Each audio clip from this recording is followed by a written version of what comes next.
চিল সুকান্ত ভট্টাচার্য।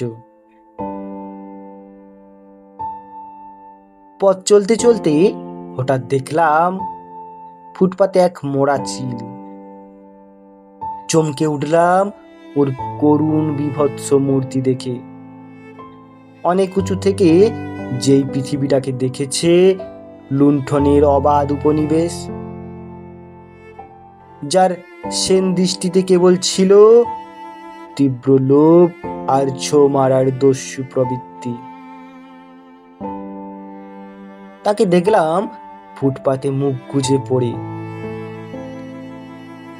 গম্বুজ শিখরে বাস করতো এই চিল। নিজেকে জাহির করত সুতীক্ষ্ণ চিৎকারে।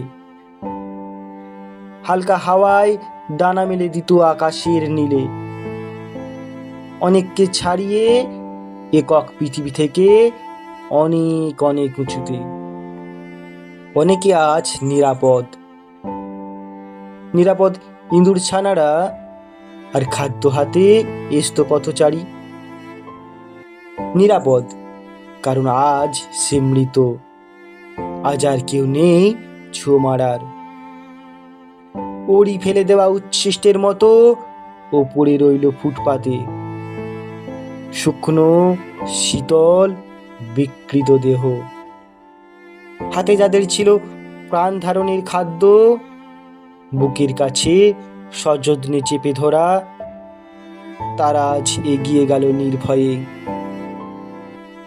নিষ্ঠুর বিদ্রুপের মতো পিছনে ফেলে আকাশচ্যুত এক উদ্ধত চিলকে।